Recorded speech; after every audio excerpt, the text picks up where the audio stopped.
እኔ እኮ ብዙ ጊዜ ይገርመኛል የብሩኬ የዋህነት ማለት ነው። የሆነ ጥቅስ ዛሬ ፖስት አድርጎ አይቼ ሁል ጊዜ የዋህነት የለም ሰው መብታችንን አልፎ ሲመጣ ለምን ገደል አይገባም?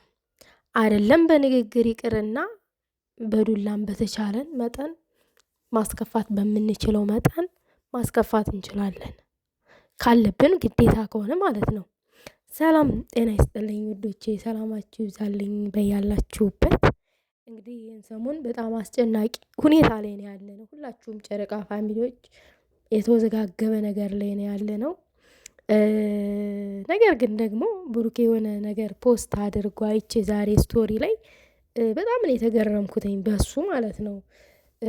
ምክንያቱም የዋህነቱ ብዙ ጊዜ ይጎደዋል፣ ብዙ ጊዜ ማለት ነው።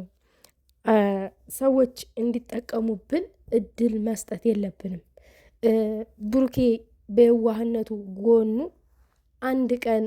በአንድ ቀን ስተት ያችን ልጅ ዝም ብሎ ኖርማል ሻይ ቡና ስለተባባሉ ይመስለኛል ካፌ ላይ ያቺ ቀንድ አውጣ እዩ ተብዬዋ ማለት ነው እስካሁን ድረስ ከራሱ ላይ አልወርድ ያለ ሴት የእነሱን ህይወት ለመበጥበጥ እነሱን ለመለየት በቃ ሌለ ጉድጓድ የምትቆፍር ሴት ማለት ነው። እና ከዚህ ጥቅስ ምን ተረዳው መሰላችሁ?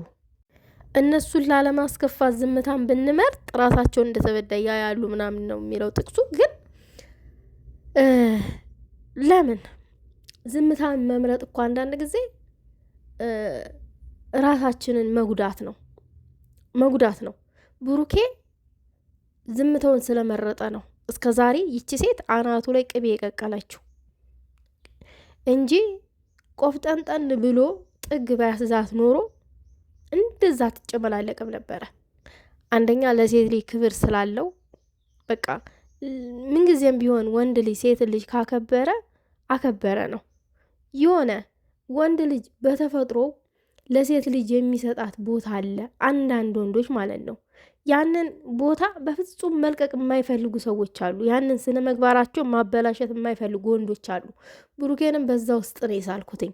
ነገር ግን ይቺ ሴት ዛሬ ላይ እንደፈለገች አፏን ከፈተች።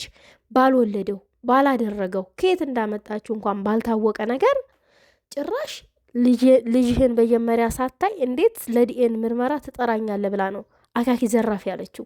በስተመጨረሻም ቢኒ ደግሞ ልጁ የኔ አይደለም አለ። አስቡ እንግዲህ ምን አይነት ነገር ነው እየተደረገ ያለው? ምንድን ነው እነዚህ ሰዎች እያደረጉ ያሉት? ይሄ ቢኒ ለዩ ተባባሪ ሳይሆን ቀርቶ ነው። በደንብ ለዩ ተባባሪ ነው ቢኒ፣ በደንብ ነው የሚተባበራት። እና ነገሩ በጣም ያስፈራል፣ በጣም የሚያሳዝናል። እውነት ብሩክ ዛሬ እሷን ብቻዋን ታገኛት ነገሮቹ የመጨረሻ ይበላሻሉ። ያቀደችውም ሴራ ሊኖር ይችላል፣ በደንብም አለ። እሷ ይህንን ልጅ ልታፈዘውም ትችላለይ፣ የሆነ ነገርም ልታስነካው ትችላለይ።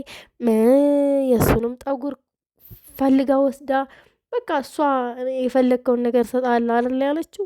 እንግዲህ የሆነ ነገር ፈልጋ ነው ከእሱ እሱን ብቻ ማግኘት የፈለገችው።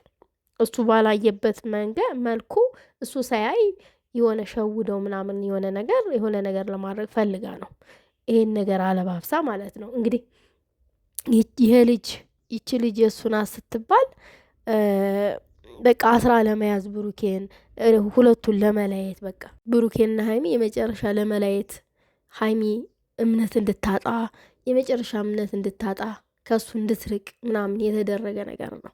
እና እኔ እንጃ እኔ በምን አይነት መንገድ እንደሚጠናቀቅ ይሄ ነገር አላቅም። ይቺ ሴትዮ ከዚህ በፊት እናስታውሳለን ሀይሚን ብትኖር ችግር የለብኝም፣ ጋሽዬም ቢኖሩ ችግር የለብኝም እያለች ስትቦተረፍ የኖረች ሴት ናት። የኋላ ቪዲዮዋን ዞር ብላችሁ እዩት። እኔ ችግር የለብኝም ለዲኤን ጋሽዬም ቢኖሩ ሀይሚን ብትኖርም ማንም ቢኖር ችግር የለብኝም፣ ዋናው ዲኤን ምርመራ መደረጉና የእሱ ልጅነት መረጋገጥ ነው። የእሱ አባትነት እንዲረጋገጥልኝ ነው የምፈልገው። ልጁ የራሱ ነው እያለች ነበር እስከ ዛሬ ስትቦተረፍ የነበረችው። ይህንን ሀሳብ ለምን ቀየረች ዛሬ ላይ? ምን አስፈርቷት ነው ልትቀይር የቻለችው? በአንዴ ሰው እንደዚህ ይቀይራል እንዴ? አይቀይርም። እና ብሩኬ የዋህነትህ ይብቃህ። በቃ የዋህነትህ እየጎዳህ ነው እንጂ እንትን እያልህ አይደለም ያለው። ለሴት ልጅን ክብር አልነካም ብለህ ሴት ልጅ ክብር አለኝ ብለህ ገና የራስህን ህይወት ማበላሸት የለብህም። ሴት ልጅ መስመር አልፋ ስትመጣ በቃ መስመሯን እንዳትስት አድርገህ መናገር እና መስመሯን ማሳዝ አለብክ እንጂ ይሄ ዝምታ አንተን እየጎዳ ነው ያለው። ሰዎችማ እኛ ዝም ስንል ራሳቸውን እንደተበዳይ አድርገው ብዙ ነገር ይለፈልፋሉ። ልክ እዩ እንዳደረገችው ማለት ነው። እዩ ልክ ራሷን እንደተበዳይ አድርጋ ብዙ ነገር ስትቀበጣጥር የኖረች ሴት ናት። ብዙ ነገር ማለት ነው። እሱ አልፎ ወደ እሷ ህይወት እንደመጣ የእሷን ህይወት እንዳበላሻሸባት ምናምን አድርጋ ነው በጣም ስትደነፋ አይኖረችው። በጣም ማለት ነው።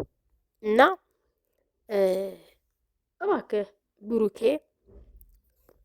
ነገሮቹ በጣም እያስጨነቁ ነው። አትጨነቅ። የውስጥህ ማለቴ አንተና ሀይሚ የሚወድ እግዚአብሔር እዚህ ያደረሳችሁ ቀጣይም አይለያችሁም። ምክንያቱም እናንተን ያገናኘ እግዚአብሔር ነውና እግዚአብሔር አይለያችሁም። በጭንቀት ደግሞ ነገር ሊፈታ አይችልም። ከቻልክ ደግሞ ድርጊቶቹን በጥንቃቄ ማስገድ ነው እንጂ አለብክ መጨነቅ የለብህም ባይነኝ እኔ። ለዚህ ሴት አትጨነቅላት። ይቺ ሴት እብድ ናት። በቃ ግልጽ የሆነ አማርኛ ነው። እውነት ኦዲየንስ እንኳን ይሄ የውሸቷን ጋጋታ ምናምን ነገር በውሸት እንትን ብላ ምናምን ይሄ ልጁ እንኳን ያንተ ነው ቢባል ኦዲየንስ እንኳን እዚህ ጋር የሆነ ነገር ከተናገረ እውነት ኦዲየንስ ጤነኛ አይደለም ነው የምለው እኔ በራሴ ማለት ነው። ምክንያቱም ልጅቷ የራሷ መጥፎ ነገር እንዳላት የሆነ ነገር በቃ በግልጽ የሆነ ሴራ አንተንና ሀይሚን ለመለየት ያቀደችው ነገር እንዳለ ሁሉ ነገሯ ያስታውቃል። ዙሪያ ጥምጥም የሄደችበት መንገድ። ስለዚህ እንደዛ ነው። ፈታ በሉ።